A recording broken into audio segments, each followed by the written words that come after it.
120 scientist छोड़कर चले गए। इन वैज्ञानिकों के इस्तीफे ने अपने आप में एक बड़ी चिंता खड़ी कर दी। ये पूरे अंतरिक्ष कार्यक्रम के लिए एक बड़ा झटका है।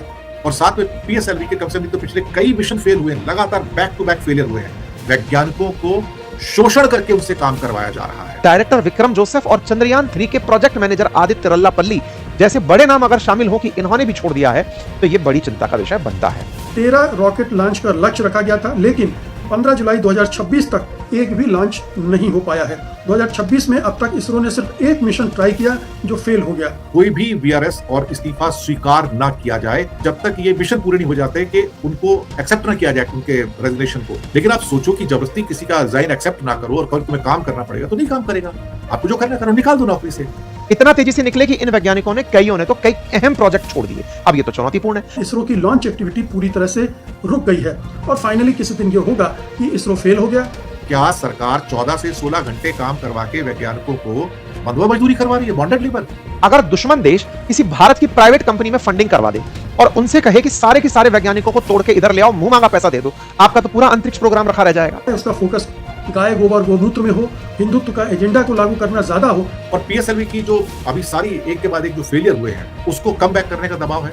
मिशन में अब देरी होंगी, ये कोई शक वाली बात नहीं। गगनयान हो या चंद्रयान हो, वो देरी होगी क्योंकि उनके बंदे तो छोड़ छोड़ के जा रहे हैं। कि पाकिस्तानियों द्वारा हमारे ब्रह्मोस और अग्नि 6 के प्लान चुराने के लिए कई टॉप वैज्ञानिकों को, डीआरडीओ के साइंटिस्ट को हनी ट्रैप किया गया था। नंबी नारायण के ऊपर तो फिल्म भी बनी है जो इसरो के अंदर जासूसी के जुर्म के अंदर गिरफ्तार किए गए थे। भारत के भविष्य को खत्म कर रहे हैं। ये मान लीजिए कि भविष्य भारत के लिए नहीं है।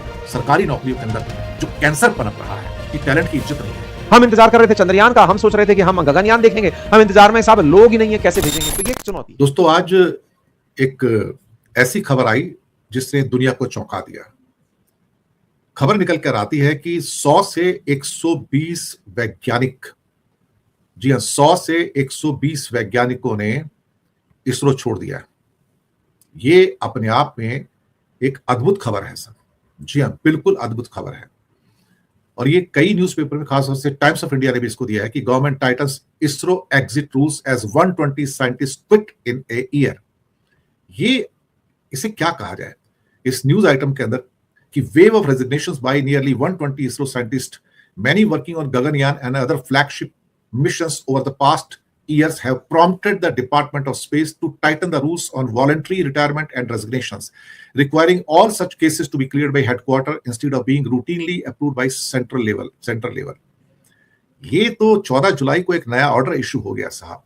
120 साइंटिस्ट छोड़कर चले गए। ये हो क्या रहा है अल्टीमेटली? किस किस्म की कहानी रची जा रही है? एक बात तो सबको पता है कि सरकार पैसे नहीं देती है। बहुत बड़े बड़े साइंटिस्ट जो बैठे हैं साहब, उनको जो आईएएस अफसर हैं उनसे कम तनख्वाह मिलती है। ये तो मैं पहले बता दूं आपको, जो आईएएस अफसर हैं उनसे कम तनख्वाह हिंदुस्तान के ये जो हीरे हैं ना, हीरे डायमंड्स, स्पेस रिसर्च या एटॉमिक रिसर्च के जो साइंटिस्ट हैं, इनको तनख्वाह नहीं देती साहब। ये इंडियन स्पेस रिसर्च ऑर्गेनाइजेशन के साहब 120 अप्रोक्सीमेटली जो वैज्ञानिक थे, उन्होंने इसरो को छोड़ दिया, या तो रिजाइन कर दिया या वॉलंटरी रिटायरमेंट ले लिया।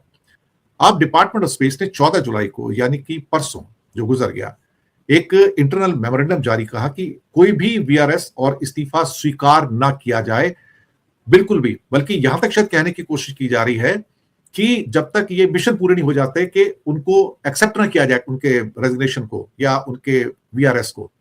देखिए, आप दबाव डाल के तो काम नहीं करवा सकते। इंडिया को चाइना तो है नहीं साहब। आप ये कहो कि मैं आपका रिजाइन एक्सेप्ट नहीं करूंगा और उसके बाद भी अगर कोई बंदा चला जाता है तो आप क्या कर लोगे? इतनी तो साहब आपकी दादागिरी नहीं चल सकती मोदी सरकार की। हिंदुस्तान में आप हो सकता है वीआरएस किसी का एक्सेप्ट कर दोगे, वीआरएस नहीं देगा तो वो हो सकता है कि वो रिजाइन देके चला जाए। आप क्या करोगे? पेंशन ही नहीं दोगे ना, इससे ज्यादा क्या कर लोगे आप? लेकिन आप सोचो कि जबरदस्ती किसी का रिजाइन एक्सेप्ट ना करो और कल तुम्हें काम करना पड़ेगा तो नहीं काम करेगा। आपको जो करना करो, निकाल दो नौकरी से। कर सकते हो क्या? ऐसी दादागिरी से काम नहीं चलते। और साइंटिस्ट दादागिरी पे नहीं काम करते, साइंटिस्ट अपने पैशन पे काम करते हैं। भाई साहब, एक आदमी अगर टॉप लेवल का साइंटिस्ट सिर्फ 2 लाख में काम करता है और सामने उसको 10 लाख रुपए महीना मिलता है तो क्यों नहीं जाएगा वो? आप देशभक्ति के पाठ पढ़ाकर रोक नहीं सकते ना किसी को। देशभक्ति के साथ साथ पैसा भी चाहिए, अपना रोटी भी चाहिए इंसान को। तो इन टैलेंट का बाहर जाना कोई नई घटना नहीं है। 2004 और 2007 के बीच में नए भर्ती हुए लोगों में से आधे लोगों ने नौकरी छोड़ दी। ये सरकारी आंकड़े हैं। 2004 और 2007 में जितने लोगों ने इसरो ज्वाइन किया, आधे लोगों ने छोड़ दिया। तो ये कोई नई चीज तो है नहीं। इसका मतलब ये है कि अगर आप तनख्वाहें देने को तैयार नहीं है और पता लगा कि उनके ऊपर प्रेशर डाला जा रहा है, उनके ऊपर दबाव डाला जा रहा है, और ये मानसिक और व्यावसायिक दबाव दोनों है इसके अंदर। मिशन की जो समय सीमा है उसको तय करने में कि आप 24-24 घंटे काम करो। वैज्ञानिकों का कहना है कि वो हफ्तों और महीनों तक लगातार 14 से 16 घंटे काम कर रहे हैं और यहाँ पे जीरो एरर होती है। और साथ में पीएसएलवी के कम से कम तो पिछले कई मिशन फेल हुए हैं, लगातार बैक टू बैक फेलियर हुए हैं। इसका मतलब ये हुआ कि ये बैक टू बैक फेलियर जो है ये कहीं ना कहीं वैज्ञानिकों को क्या कहते हैं कि शोषण करके उनसे काम करवाया जा रहा है। क्या सरकार बंधुआ मजदूरी कर रही है? क्या सरकार 14 से 16 घंटे काम करवा के वैज्ञानिकों को बंधुआ मजदूरी करवा रही है, बॉन्डेड लेबर? जैसे अमेरिका ने कहा था कि India is practising forced labour, इसके लिए उसके ऊपर पेनल्टी लगाना जरूरी है। और पीएसएलवी की जो अभी सारी एक के बाद एक जो फेलियर हुए हैं, अब उसको कम बैक करने का दबाव है कि क्या हो क्या रहा है, ये फेलियर क्यों है, इसको ठीक करो। ऊपर से मोदी जी ऑर्डर देते हैं, कर्मचारियों की कमी है।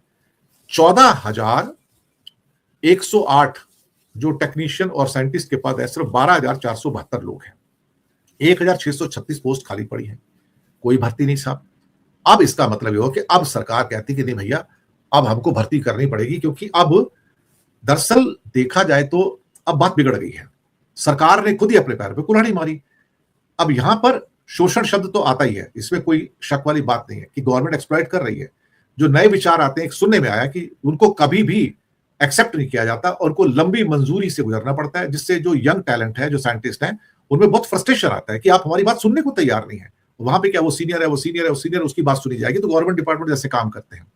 अब डिपार्टमेंट स्पेस है, उनका कहना है कि अपनी मर्जी से ग्रुप ए के वैज्ञानिक यानी कि क्लास 1 जो under secretary, joint secretary level के हैं, यानी कि आईएएस के बराबर तनख्वाह नहीं मिलती, उनके वीआरएस एक्सेप्ट मत करो। उनको डिपार्टमेंट ऑफ स्पेस भेजा जाएगा दिल्ली में। जब तक मिशन पूरा नहीं होता तब तक आप इनको रोक के रखो। लेकिन मुसीबत यह है कि आप इस प्रोफेशनल वर्ल्ड में किसी को रोक तो सकते नहीं, काम नहीं करवा सकते आप किसी को। आप कहोगे क्या करोगे, जेल भेज दोगे उसको? भेज दो। कुछ आलोचक इसे वैज्ञानिकों की जो प्रोफेशनल फ्रीडम है उसके ऊपर आप हथौड़ा चलाने की बात के रूप में देख रहे हो कि आप देश के लिए आप कुर्बान कर दो। भाई देश के लिए कुर्बान तब करेगा जब आप उसे पैसे दोगे। अब साहब 1600 नए वैज्ञानिक चाहिए, इनको कहां से आएंगे? मुझे लगता है जो भी यहां पर आएंगे वो फिर छोड़ के चले जाएंगे। हमें आपके 60,000 80,000 के ऊपर काम नहीं करना, हमारे पास तो लाखों करोड़ के पैकेज सामने खड़े हैं। नेचुरली साहब क्यों काम करेंगे? सरकार तो पैसे देने को तैयार नहीं है। किसी भी वैज्ञानिक को भर्ती करना तो आसान है, लेकिन अंतरिक्ष के मिशन को डेकेड्स ओल्ड जो उनका अनुभव है वो कहां से आएगा? डिजाइनिंग है, क्राइसिस मैनेजमेंट है। मिशन में अब देरी होगी, ये कोई शक वाली बात नहीं। गगनयान हो या चंद्रयान हो, वो देरी होगी क्योंकि उनके बंदे तो छोड़ के जा रहे हैं। सरकार को इस बात को समझना होगा कि आप किसी का शोषण नहीं कर सकते, आप किसी को एक्सप्लॉइट नहीं कर सकते, आप किसी को प्रेशर डाल के काम नहीं करवा सकते, तो आप किसी को देशद्रोही नहीं ठहरा सकते ना। ऐसे क्या कहा जाए साहब। लेकिन कहानी थोड़ी सी ट्रिकी हो गई है और ये जो रिवोल्यूशंस आए हैं ये शॉकिंग है। और ये हमारे अंदर जो सरकारी नौकरियों के अंदर जो कैंसर पनप रहा है, ये टैलेंट की इज्जत नहीं है, ये शायद उसका एक प्रतिफल है, उसका एक रिजल्ट है। और सरकार इसके लिए दोषी है 101%। साथियों, Indian Space Research Organisation, Bharat का नासा, भारत की वो एजेंसी भारत के साथ जो सैटेलाइट्स को अंतरिक्ष में भेजती है, उसके साथ हाल ही में एक बड़ी चिंता जुड़ गई है। चिंता यह कि बीते कुछ दिनों के अंदर 100 से अधिक वैज्ञानिकों ने इस्तीफा दे दिया है। ये वो वैज्ञानिक और इंजीनियर हैं जो भारत के आने वाले बड़े महत्वाकांक्षी प्रोजेक्ट्स पर काम कर रहे थे, फिर चाहे वो गगनयान या चंद्रयान का 3 और 4 मॉडल ही क्यों ना हो। इन वैज्ञानिकों के इस्तीफे ने अपने आप में एक बड़ी चिंता खड़ी कर दी है। सवाल उठने लगे हैं कि 100 से अधिक वैज्ञानिक पद छोड़ रहे हैं, असल में ब्रेन ड्रेन हो रहा है या कोई साजिश? ये बड़ा सवाल है। इसरो की एक प्रमुख विंग जो सैटेलाइट सेंटर चलाती है, जिसमें 1339 कर्मचारी हैं, वहां से 80 वैज्ञानिक निकल जाएं तो ये बड़ा नंबर होता है। हमारा जो बाहुबली यानी जीएसएलवी कर्क 3 मार्क 3 जो है, उसके डायरेक्टर विक्रम जोसेफ और चंद्रयान 3 के प्रोजेक्ट मैनेजर आदित्य रल्लापल्ली जैसे बड़े नाम अगर शामिल हो कि इन्होंने भी छोड़ दिया है तो यह बड़ी चिंता का विषय बनता है। आज नासा के अंदर जो प्रमुख वैज्ञानिक हैं उनमें बड़ी संख्या भारतीयों की है, लेकिन आज भारत के अंदर ही वैज्ञानिक नहीं रुक रहे हैं। इसके पीछे के मेजर रीजन क्या है? क्या उन्हें कोई पैसे देके खरीद रहा है, या फिर वो खुद वर्किंग कल्चर से सेटिस्फाई नहीं है, या भारत सरकार रिसर्च एंड डेवलपमेंट पर ठीक से धन खर्च नहीं कर रही है, इतना तेजी से निकले कि इन वैज्ञानिकों ने कईयों ने तो कई अहम प्रोजेक्ट छोड़ दिए, यानी कि चंद्रयान 3 तक का जो लीडरशिप था वो तक छोड़ दिया। अब ये तो चुनौतीपूर्ण है कि साहब आप बीच में काम छोड़कर चले गए, अचानक छोड़कर चले गए, आपके पास सारी जिम्मेदारी थी, आप ही प्रोजेक्ट मैनेजर थे, सारी की जानकारी आपके पास थी, आप निकल लिए। यहां से एक चिंता और बनी, चिंता यह बनी कि अगर दुश्मन देश किसी भारत की प्राइवेट कंपनी में फंडिंग करवा दे और उनसे कहे कि सारे के सारे वैज्ञानिकों को तोड़ के इधर ले आओ, मुंह मांगा पैसा दे दो, आपका तो पूरा अंतरिक्ष प्रोग्राम रखा रह जाएगा। आप विचार करिए, आज 400 कंपनी है और उनको फंडिंग के दम पर सारा काम हो रहा है, फंडिंग के नाम पर वो तमाम प्रकार के लोगों को तोड़ रही हैं, इतना बड़ा काम करने वाली संस्थान और तनख्वाह के नाम पर कुछ नहीं। वहीं पर किसी को अचानक 2.5 करोड़ रुपए ऑफर कर दिए जाएं कि साहब आओ आप इधर। एक तरफ भारत सरकार 1000 करोड़ रुपए का स्टार्टअप फंड लाती है कि आओ हम स्टार्टअप्स को पैसा देंगे, वही स्टार्टअप्स वैज्ञानिकों के नाम पर उन्हीं इसरो के वैज्ञानिकों को ले आते हैं। तो फिर तो सर ये तो जीरो सम गेम हो गया, वहां पर भी तो काम ही कर रहे थे, यहां पर भी काम करेंगे, हमारा काम वही की वही रह गया, हम ग्रो कैसे किए। सरकार का तो डंडा होता है, अब सरकार ने यहां पर अपना डंडा चला दिया है, हमें बिना बताए नहीं जाओगे। अब सरकारी सेवाओं में ऐसी चीजें तो लिखी जाती नहीं है, तो नोटिस पीरियड का सिस्टम डाल दिया गया कि 3 महीने पहले बताना पड़ेगा, छोड़ने से पहले अपने सीनियर को प्रोजेक्ट हैंडओवर करना पड़ेगा या साथ वाले को समझाना पड़ेगा, तब जाओगे। एक बड़ी उछल कूद का सा माहौल इसरो के अंदर इस समय बन गया है। ऐसी स्थिति में आने वाला समय कैसा होगा, यह बड़ा चुनौतीपूर्ण है, क्योंकि हमारे देश के अंदर एक बड़ी चुनौती ब्रेन ड्रेन बनी हुई है, क्योंकि सरकार ना तो रिसर्च एंड डेवलपमेंट पर कोई बड़ा प्रोजेक्ट बड़ा पैसा खर्च करती है और ना ही रिसर्चर्स को इस बात की संतुष्टि देती है कि आप काम करते रहो, एक दिन आपको कुछ ना कुछ बढ़िया मिल जाएगा। चिंता हमारे देश में कुछ ऐसी है जो बीते कुछ दिनों में काफी बड़ी सुर्खियां बनी, जैसे हनी ट्रैप करके फंसाना वैज्ञानिकों को। आप में से कुछ लोगों ने ये खबरें देखी होंगी कि पाकिस्तानियों द्वारा हमारे ब्रह्मोस और अग्नि 6 के प्लान चुराने के लिए कई टॉप वैज्ञानिकों को, डीआरडीओ के साइंटिस्ट को हनी ट्रैप किया गया था। तो ऐसे में ये बड़ी सुर्खियां फिर से आपका दिमाग खराब करती हैं कि अगर आज हमारे वैज्ञानिक तेजी से पलायन कर रहे हैं, इसमें कहीं कोई दुश्मन की चाल तो नहीं है, क्योंकि हमारे देश के अंदर इसरो के भी वैज्ञानिक, नंबी नारायण के ऊपर तो फिल्म भी बनी है, जो इसरो के अंदर जासूसी के जुर्म के अंदर गिरफ्तार किए गए थे, बाद में उनको बाइज्जत बरी किया गया और क्षमा मांगी गई। लेकिन बात यह है कि ये एक बड़ा चुनौतीपूर्ण सेक्टर है। हम इंतजार कर रहे थे चंद्रयान का, हम सोच रहे थे कि हम गगनयान देखेंगे, हम इंतजार में साहब लोग ही नहीं है, कैसे भेजेंगे। तो ये एक चुनौती, चाहे मिसाइल कार्यक्रम हो या फिर अंतरिक्ष में कोई यान भेजने का कार्यक्रम हो, कोई रॉकेट लॉन्च हो रहा हो, इन तमाम घटनाओं में हमारे प्रधानमंत्री मोदी जी सक्रिय हो जाते हैं।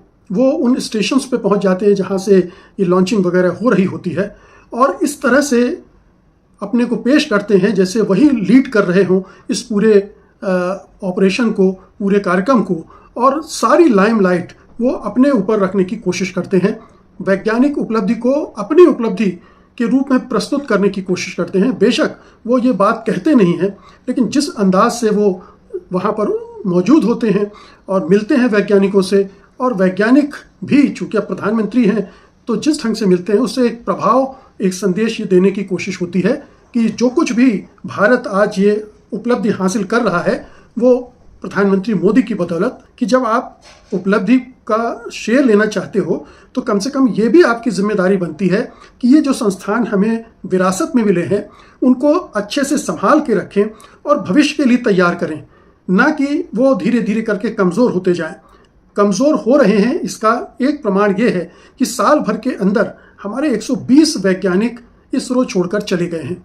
ये पूरे अंतरिक्ष कार्यक्रम के लिए एक बड़ा झटका है। बहुत मुश्किल से अच्छे वैज्ञानिक तैयार होते हैं, उनको तैयार होने में काफ़ी वक्त लगता है, और ऐसे में जब ये वैज्ञानिक कुछ बड़ा करने की स्थिति में होते हैं या कुछ बड़ा कर रहे होते हैं, तभी अगर वो कार्यक्रम छोड़कर चले जाते हैं तो एक बड़ा झटका लगता है। और इस तरह के झटकों से इन संस्थानों को बचाना ये हमारी सरकार की जिम्मेदारी है, हमारे प्रधानमंत्री की जिम्मेदारी है कि ये आज के युग में, ये आप जानते ही हैं कि ये तमाम वैज्ञानिक संस्थान हमारे लिए बहुत बहुत बेशकीमती हैं। लेकिन इस सरकार ने जिस तरह की लापरवाही दिखाई, जिस तरह की उपेक्षा बरती, उससे साफ है कि धीरे धीरे हमारे वैज्ञानिक छोड़कर जा रहे हैं, और कुछ ऐसी नीतियां भी अपना ली जिनकी वजह से भी हमारे इन बहुत ही बेशकीमती वैज्ञानिक संस्थानों को झटके पर झटके लग रहे हैं। अब जब 120 साइंटिस्ट छोड़कर चले गए तब जाकर सरकार ने एक कदम उठाया है, और कदम भी क्या उठाया उससे शायद वैज्ञानिकों में और भी रोष बढ़ सकता है कि अगर किसी वैज्ञानिक को छोड़ना हो, वीआरएस लेना हो, तो उसके लिए रूल कड़े कर दिए गए हैं। बस ये नहीं सोचने की कोशिश की गई है, इसको एक्सप्लोर या इन्वेस्टिगेट करने की कोशिश नहीं की गई है कि आखिरकार हमारे वैज्ञानिक जा कहाँ रहे हैं, जा क्यों रहे हैं और कहाँ जा रहे हैं। ये भी खबर आ रही है कि जो बहुत सारे प्रोजेक्ट थे वो पूरे नहीं हो पा रहे हैं। तो ये बहुत चिंता की बात है, और ये हमें सोचना चाहिए कि क्यों हो रहा है। जो सबसे बड़ा मुद्दा है वो ये है कि इन वैज्ञानिकों को अपनी फाइनेंशियल ग्रोथ नहीं दिख रही है। बहुत सारे हमारे जो अभियान हैं वो प्रभावित हो रहे हैं, ये भी ध्यान देने की ज़रूरत है। मसलन ये देखिए कि इसरो की वार्षिक रिपोर्ट में अप्रैल 2026 से 2027 के बीच 13 रॉकेट लॉन्च का लक्ष्य रखा गया था, लेकिन 15 जुलाई 2026 तक एक भी लॉन्च नहीं हो पाया है। अप्रैल से जुलाई तक एक भी लॉन्च नहीं हो पाया है। 2026 में अब तक इसरो ने सिर्फ एक मिशन ट्राई किया जो फेल हो गया।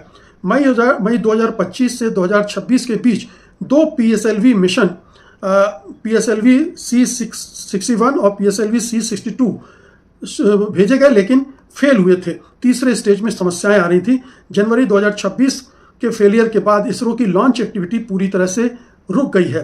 तो ये अफेक्ट हो रहा है, हमारे अधिकारी जा रहे हैं, तो ये लगातार सिलसिला बड़े बड़े वैज्ञानिकों का जाने का लगा हुआ है और हमारी सरकार कुछ ठोस कर नहीं पा रही है उनको रोकने के लिए।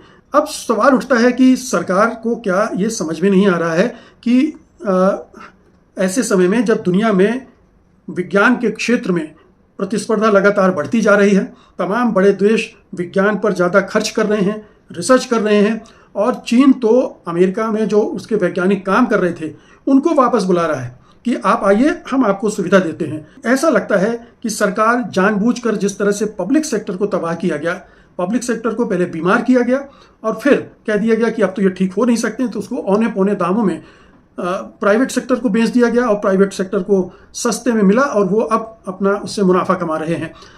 ठीक यही कहीं इन संस्थानों के साथ भी तो नहीं हो रहा है। कहीं ऐसा तो नहीं कि इन संस्थानों को अडानियों अंबानियों के हवाले करने के लिए इन्हें बीमार किया जा रहा है। यहाँ के वैज्ञानिक यहाँ से टूट कर अगर बाहर जाएंगे तो जाहिर है कि ये तमाम संस्थान आगे नहीं बढ़ पाएंगे, बल्कि जो उन्होंने कार्यक्रम ले रखे हैं, जो उनके एजेंडे में है, वो भी एजेंडा को वो इम्प्लीमेंट नहीं कर पाएंगे। और फाइनली किसी दिन ये होगा कि इसरो फेल हो गया, हमारे जो दूसरे इस तरह के संस्थान हैं वो फेल होने लगेंगे, और फिर अंततः क्या होगा ये कि ये अडानी को दे दो, वो अंबानी को दे दो, वो फला को दे दो। और सबसे दुखद पहलू तो यही है कि प्रधानमंत्री मोदी और उनकी सरकार न केवल इससे हो सकता है उसका फोकस गाय गोबर गोमूत्र में हो, उसका फोकस विदेश यात्राओं और एक बड़ा भौकाल क्रिएट करने में ज़्यादा हो, चुनाव जीतने, सत्ता पर कब्जा करने, हिंदुत्व का एजेंडा को लागू करना ज़्यादा हो, लेकिन इस कोशिश में वो भारत के हितों को गहरी चोट पहुंचा रहे हैं, भारत के भविष्य को खत्म कर रहे हैं। क्योंकि अगर ये विज्ञान के जो संस्थान हैं वो अगर फलेंगे फूलेंगे नहीं, तो ये मान लीजिए कि भविष्य भारत के लिए नहीं है। ये विश्व गुरु का जो जाप किया जाता है, विश्व गुरु, वो सब भूल जाइए, वो तो फिर 100 साल में भी हम वहाँ नहीं पहुँच सकते हैं।